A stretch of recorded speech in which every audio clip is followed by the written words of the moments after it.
Have you ever wondered why, despite all your prayers and sacrifices, your loved ones still struggle in pain? Have you ever asked yourself if your own inner growth could somehow ease their suffering, or if your spiritual journey could shift their destiny? Welcome back to the channel.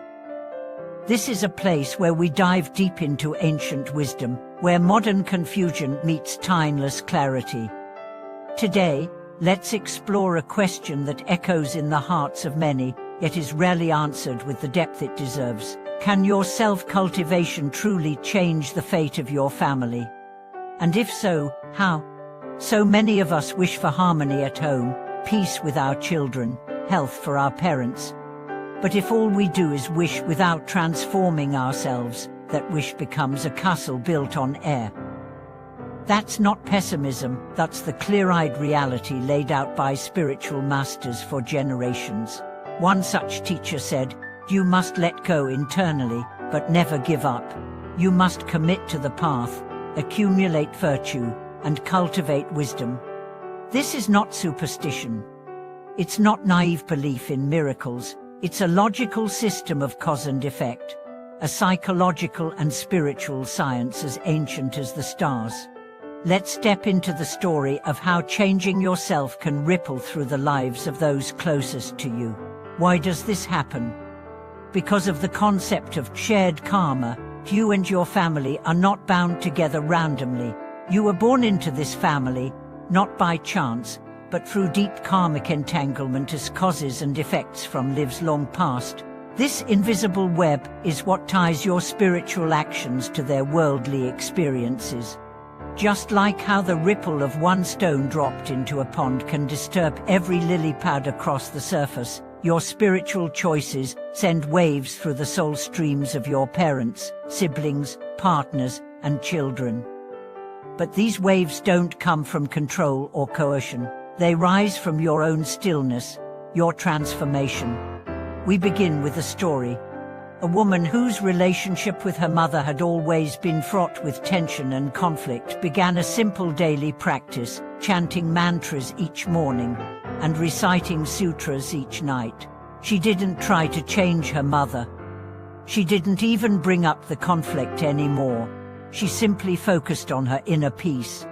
And a year later, something astonishing happened. Her mother, once angry and resistant, began chanting as well. The conversations shifted, the tension lifted.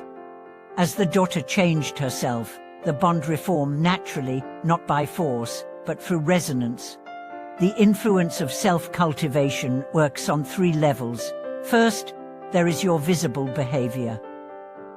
As you become calmer, more grounded, less reactive, those around you notice even if they never say it. Your softened tone, your peaceful aura, your increased patience, all these transform your home more than lectures or commands ever could. Next is the energy level, what some traditions call the field. When you chant, when you meditate, when you perform acts of generosity or compassion, you generate subtle waves of lightness and clarity. These aren't metaphors, they are energetic truths. Your home becomes a haven not through renovations but through radiance. Others in that space, your children, your spouse, your parents breathe in that atmosphere like spiritual oxygen. And then, there is karmic transformation. In deeper Buddhist traditions, it is believed that through intense dedication, such as reciting sacred texts, offering light, practicing vegetarianism, or making charitable offerings, you can actually shift not just your karma but the interconnected karma of those bound to you, not by bargaining with the cosmos, but by offering yourself as a vessel of grace. This is not a practice for the lazy or the impatient. A monk once secluded himself for 108 days, offering light and prayers day and night for his mother who lay dying. Not only did she survive, but she awakened to spiritual truths herself. The monk did not change her fate with desperation, but with devotion. However, we must be careful not to turn cultivation into coercion. Many people, when they first discover spiritual practices, rush to convert their families. They force mantras onto their children, insist on temple visits, judge those who don't follow. But that isn't transformation, it's tyranny. The moment you try to control others for their good, you've left the path. You must become the light, not force it upon them. This journey is not a sacrifice in the traditional sense, it's a gift. You're not walking this path only for yourself, but for your lineage, your ancestry, and your descendants. Every breath you take in awareness, every impulse you tame, every selfish desire you dissolve, it's like lighting a candle that burns away generational shadows. Your father's temper, your mother's anxiety, your child's confusion, these may not all disappear, but your presence can become the eye of the storm. You offer not solutions, but sanity. Not doctrines, but dignity.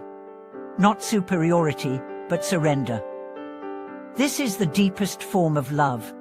A great teacher once said, "If you truly love your family, begin by refining yourself. Become the clarity in their confusion, the calm in their chaos, the stillness in their struggle." That is the real meaning of being a spiritual person, not escaping from the world, but returning to it with open eyes and an open heart. And so, to all who wonder how to save their family, how to heal their wounds, how to let them from suffering, stop asking, "What can I do for them?" and start asking, "Who must I become for them?" Your transformation is the most powerful prayer you can offer. Your peace is the highest blessing you can bestow. Because the truth is, you can't walk anyone else's path, but you can be a light on theirs. You can't breathe for them, but you can fill the air with the scent of compassion. You can't heal their past, but you can protect their present from being poisoned by it. And when you do that, even silently, even without credit, you become a spiritual giant. So next time you light incense, don't ask for their suffering to end. Ask for the strength to endure yours with grace. Don't ask for them to change. Ask for the courage to love them as they are, while refining who you are, because that is the path, that is the power, that is the point. Your family may never say thank you. They may never understand your practices, your silence, your service. But the universe records every moment of it, and their lives will change, not by your hands, but through your heart. Thank you for watching this video. If this message moved you, or reminded you of someone in your life who might need this wisdom, share this with them. And if you've walked this path, if you've healed yourself in order to help others, tell us your story in the comments. Subscribe to the channel for more deep dives into the spirit behind everyday life.